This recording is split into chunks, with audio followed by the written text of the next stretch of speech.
इस वक्त हम सांची में खड़े हैं। विदिशा से कुछ ही किलोमीटर दूर रायसेन में सांची पड़ता है।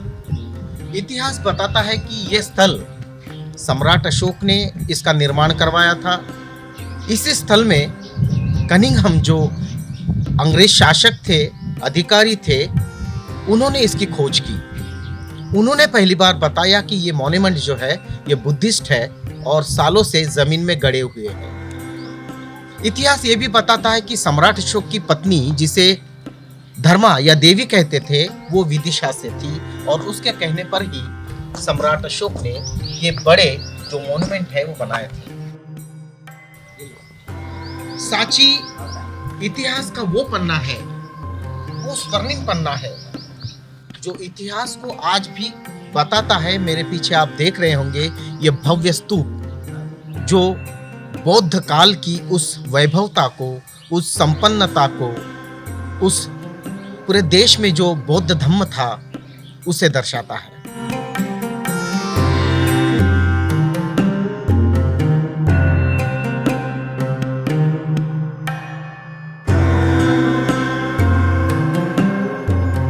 ये स्तंभ आपको दिखाई दे रहे हैं, ये स्तंभ है। जैसे सारनाथ में हम देखते हैं कि एक ऊंचा स्तंभ है और उसके ऊपर सिंह मुद्रा लगी है। ठीक उसी प्रकार ये स्तंभ था जिस पर सिंह मुद्रा लगी थी। ये सिंह मुद्रा सांची के संग्रहालय में आज भी है, जो हमारे नोटों पे दिखती है, जो हमारी राज मुद्रा है। तो लगभग ये 40 फीट ऊंचा ये स्तंभ रहा होगा जिसपे सिंह मुद्रा लगी थी। कुछ काल के बाद यहाँ का एक जमींदार था जिसने इसको तोड़वा दिया और तोड़ के नष्ट करने का प्रयत्न किया। ये खड़ा स्तंभ आज यहाँ लेटा हुआ है। इस पे जो सिंह मुद्रा थी वो संग्रहालय में है। लेकिन सोचो, अगर इसके तोड़ा नहीं गया होता तो आज कितने शान के साथ ये आसमान को छूता हुआ स्तंभ खड़ा हुआ होता और हमारी संस्कृति को बताता कि ये काल क्या था, ये राजमुद्रा क्या थी। ये सिंहनाद जो धम्मचक्र प्रवर्तन का एक स्वरूप है, चारों दिशाओं में सिंह नजर फेरे हुए हैं, यानी चारों दिशाओं में धम्म को फैलाने की कोशिश हो रही है, जिसका ये चित्रण था, उसे तोड़ा गया और ये स्तंभ यहाँ आज आपको दिखाई दे रहे हैं। इसको हम हाथ से हिला नहीं सकते, क्रेन से भी हिला नहीं सकते। इसका वजन क्या होगा। और तब जो उस काल के कारागिर थे, सम्राट अशोक के काल के, जब इसको निर्माण किया गया तो कितनी ताकत के साथ, कितनी कुशलता के साथ इसे बनाया गया होगा, इसे खड़ा किया गया होगा।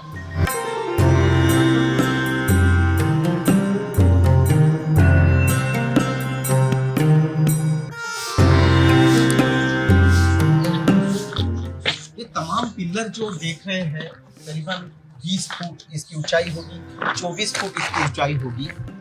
ये जो है ये बड़ा हॉल है जिसे अभ्यास के लिए, चर्चाओं के लिए, जिसे हम मीटिंग्स कहते हैं, बौद्ध भिक्षु अभ्यासक यहाँ मीटिंग्स करते थे।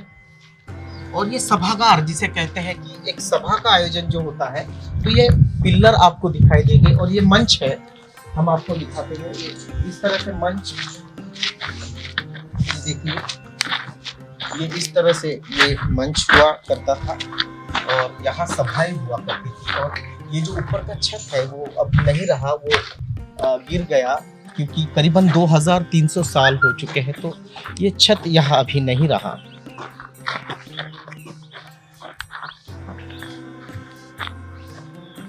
तो इस तरह से जब सम्राट अशोक का स्वर्णिम काल था, पूरे भारत में बौद्ध धर्म था, तो इस तरह की विरासतें आपको जगह जगह मिलेगी।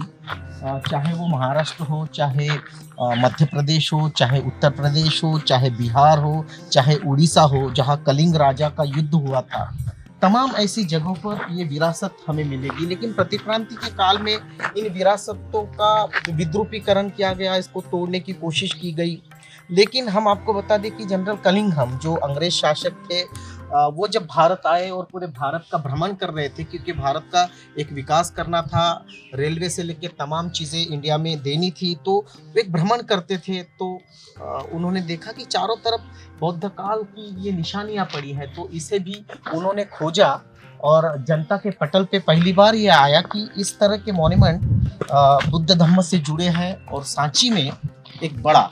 और सबसे महत्वपूर्ण कि सारिपुत्त महामोगलायन की जो अस्थियां थी वो बहुत महत्वपूर्ण थी, और उन्होंने खोज निकाला जो ड्रिल करते हैं स्तूपा में, वैसे ड्रिल करके यहाँ से निकाली गई। विहार है, उस विहार में उसे रखा गया। तो हम आपको यही बताने की कोशिश कर रहे कि कितनी विशाल और वैभवशाली ये संस्कृति रही होगी, जिस काल में ये छत के साथ रही होगी या यहाँ बौद्ध भिक्षु रहे होंगे, तो कैसा ये दृश्य होगा और कितना मनोरम दृश्य होगा कि शांति के लिए, बंधुता के लिए, मैत्री के लिए, अहिंसा के लिए ये जो सारी बुद्ध की शिक्षाएं है वो यहाँ पढ़ी जाती थी, यहाँ पढ़ाई जाती थी, उसका आचरण यहाँ होता था। और आने वाली पीढ़ी को निर्वाण कैसे प्राप्त हो, पूरी दुनिया में बंधुता और शांति मैत्री कैसी रहे, इसकी शिक्षा यही से मिल रही होगी।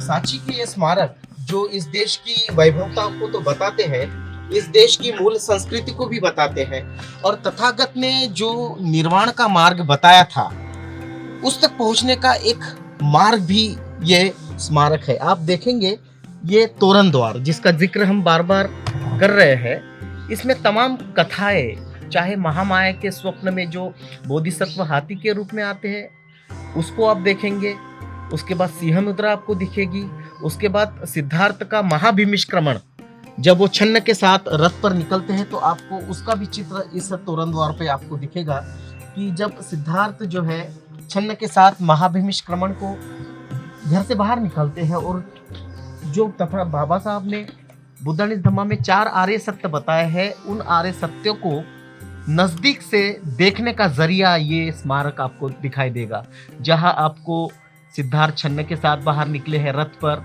या सिद्धार्थ छन्न के साथ महाभिनिष्क्रमण को निकले हैं, सिद्धार्थ ने अपने बालों को निकाला, अपने वस्त्र बाहर किए, अपने अलंकार छन्न के हाथ में दे दिए, और उसके बाद वे सारे राजकाज को त्याग कर जंगल में चले गए, निर्वाण के मार्ग को ढूंढने के लिए चले गए, जो पूरी सृष्टि के लिए सुख का मार्ग है, निर्वाण का मार्ग है, निब्बाण का मार्ग है, उसे ढूंढने के लिए सिद्धार्थ चले गए। उन सभी चित्रों को यहाँ आपको दिखाई दे।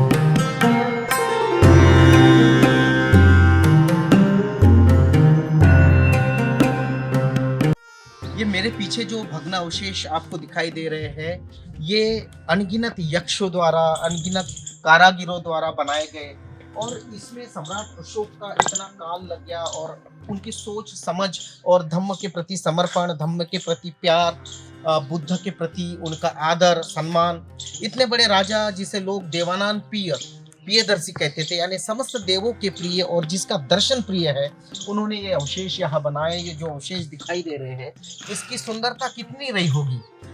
हमारे साथ यहाँ हमारी पूरी टीम आवाज इंडिया यहाँ पर है, जो यहाँ आए हैं इसको स्टडी करने के लिए और ये देखने के लिए कि कैसा वो काल होगा, स्वर्णिम काल जिसे कहते हैं, बुद्ध से लेकर सम्राट अशोक के बाद का जो भारत का काल है, इतिहास के पन्ने में इसको एक स्वर्णिम काल कहते हैं कि जहाँ इतना वैभव, इतनी शांति, इतने संस्कार, इतना धम्म, और देश विदेश में व्यापार भी उस काल में होता था, जिसे उस संकल्पना के साथ हम जोड़ते हैं, जिसे कहते हैं कि विश्व गुरु, यानी पूरे विश्व का गुरु। तब सम्राट अशोक के और बुद्ध के काल में ये विश्व गुरु हुआ करता था, और उसका प्रमाण ये सारे वास्तु जो दिखाई दे रहे हैं, ये सुंदर स्तूप, ये संथागार, ये शून्यागार, ये सभागार जहाँ सभाएं हुआ करती थी। आप सोच सकते हैं कि आज जिस संसद में हम बैठते हैं और देश जहाँ से चलता है, उसी तरह से इस संथागार में, सभागार में लोग बैठते थे और यहाँ चर्चाएं चलती थी। हमारे साथ प्रफुल्ल जी है, अमन कामड़े जी है। अमन जी, जब हम देखते हैं ये तमाम बड़े स्कल्पचर दिखाई दे रहे हैं, वास्तु दिखाई दे रहे हैं, आज आधुनिक भारत में जो भारत की नोट है, जो राजमुद्रा है, जो तमाम दस्तावेज है, और हमारे तिरंगे पे जो धम्म चक्र है, वो सारी चीज़ें यहीं से ली गई है, जिसका प्रमाण हमें आज भी मिलता है। तो क्या समझते हैं आप कि विश्वगुरु भारत जो है उसके लिए कितना ज़रूरी है इस तरह के इन मेमोंटोस को या मेमोरियल को संजोए रखना। जी बिल्कुल, जब हम यहाँ पहुँचते हैं हम लोग बहुत अत्यधिक आनंद की अनुभूति करते हैं, क्योंकि जो हमारी ये प्राचीन धरोहर है, ये हमारी संस्कृति है, हमारी विरासत है, इसको देख के हमें हमारा स्वर्णिम काल याद आता है कि शायद उस वक्त का भारत कैसे होगा कि जब भारत में किसी तरह की जातियाँ नहीं थी, किसी तरह का विवाद नहीं था, और कहते थे कि भारत सोने की चिड़िया हुआ करता था।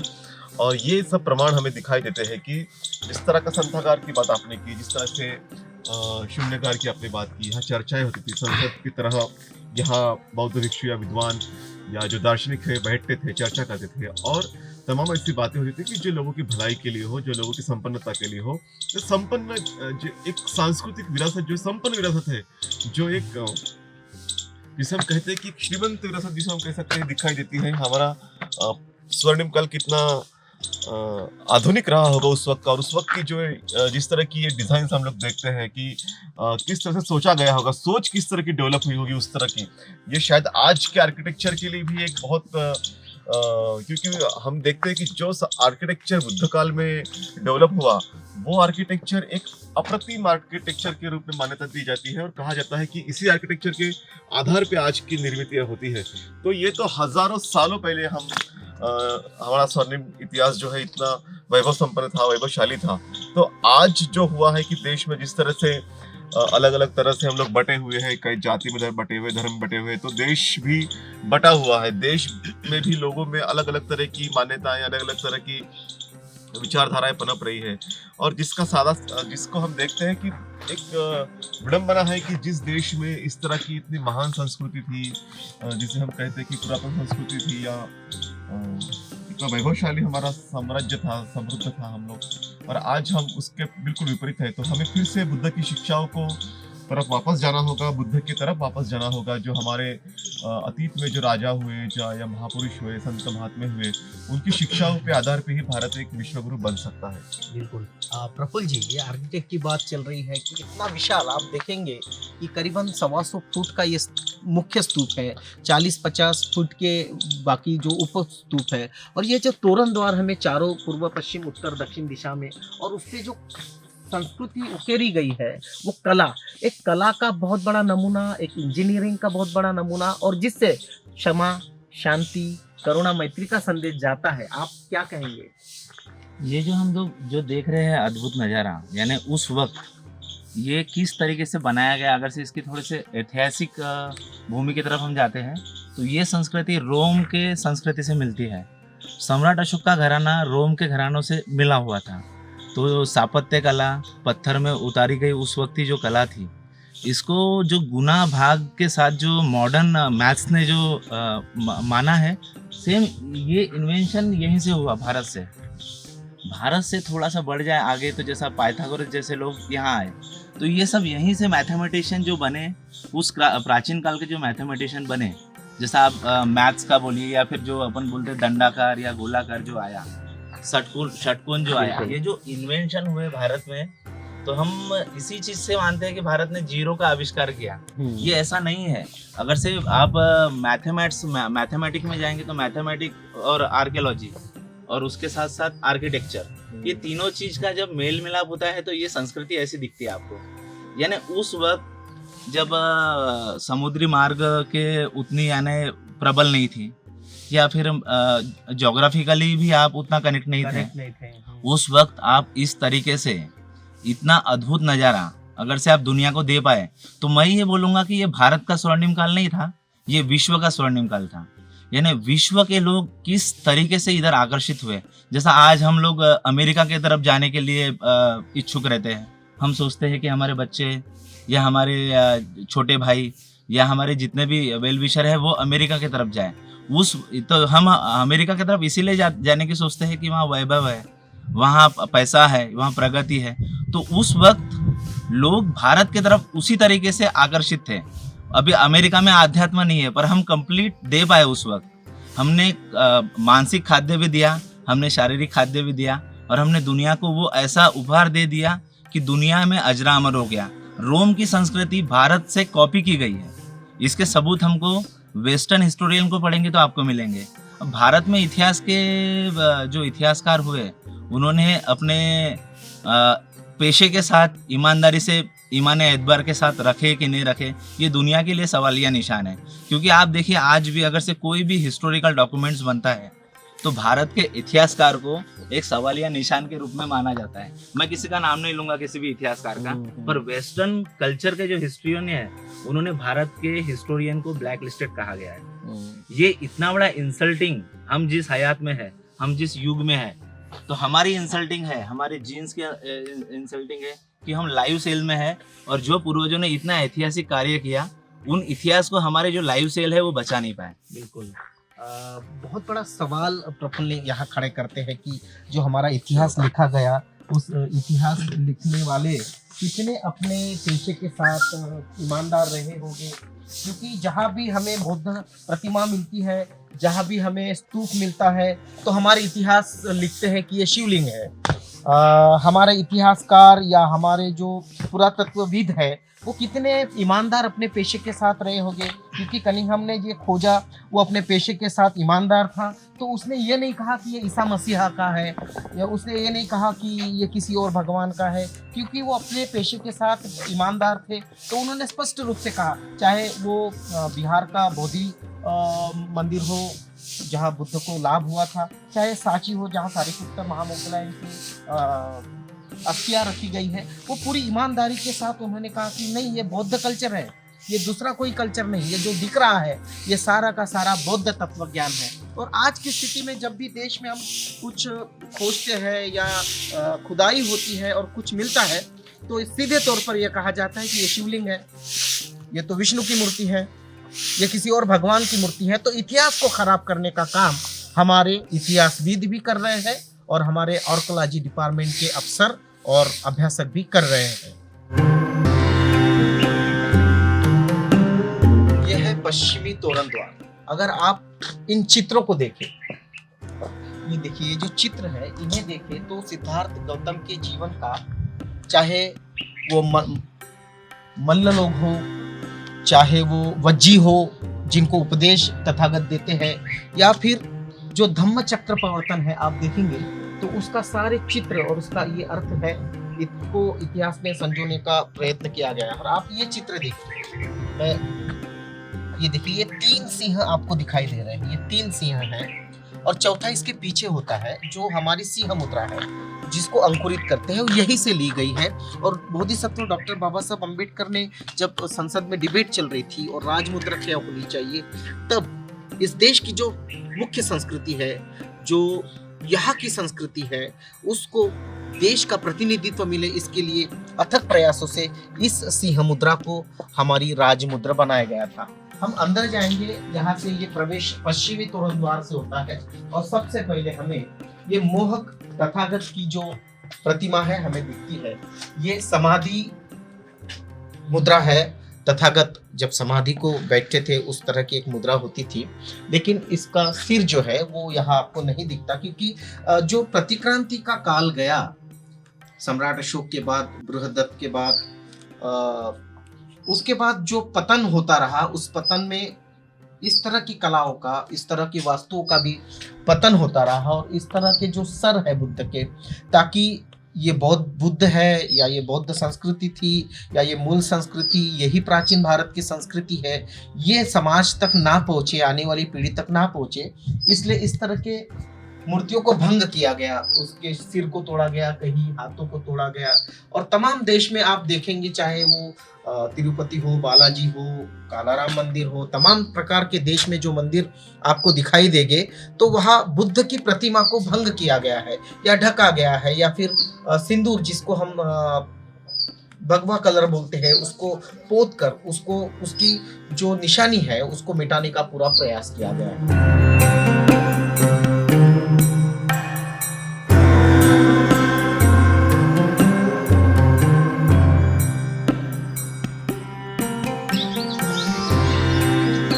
यह है सांची का 3रे नंबर का स्तूप, और ये जो दिखाई दे रहा है ये है तोरण द्वार। इस तरह के जो द्वार होते हैं उसे तोरण द्वार कहते हैं। आप इस पे जो है ये देखेंगे कि ये जितना भी यहाँ पे डिजाइन किया गया है, ये निर्माण किया गया है, ये सब सिद्धार्थ गौतम और बुद्ध के जीवन से जुड़ी जो घटनाएं हैं, चाहे वो महाभूमिष्क्रमण रहे, चाहे बोधिलाभ रहे, ये सारी खुदाई जो की है, ये जो कला आपको दिख रही है, ये उसी को दर्शाता है। और ये तीसरे नंबर का स्तूप है।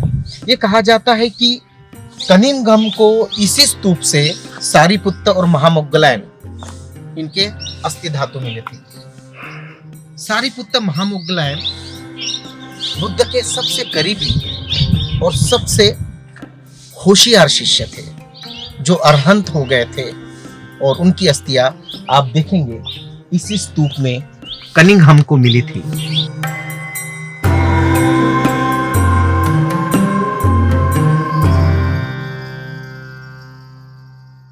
यह सांची का चैत्य विहार। जब यहाँ सारिपुत्त महामोग्गलायन के धातु का परिचय हुआ, वे यहाँ मिले, तब इस विहार की नींव रखी गई थी। तब उस स्तूप से उन अष्ट धातुओं को, सारिपुत्त महामोग्गलायन की अस्थि को यहाँ लाया गया, यहाँ स्थापित किया गया।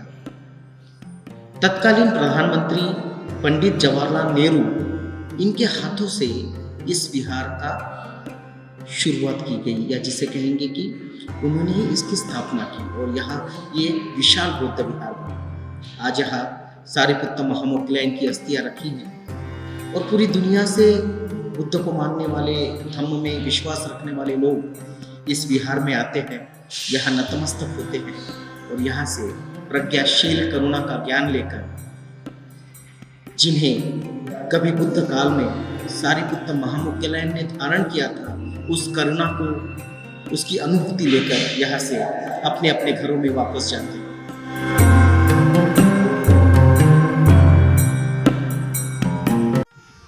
तो यह है सांची, जो विदिशा से जुड़ी हुई है, भोपाल से जुड़ी हुई है। ये ऐसा जगह है जहाँ अध्यात्म, विज्ञान, स्थापत्य कला, इंजीनियरिंग, कितना सुंदर मेल है। देवानंद प्रिय सम्राट अशोक ने इसी जगह को चुना।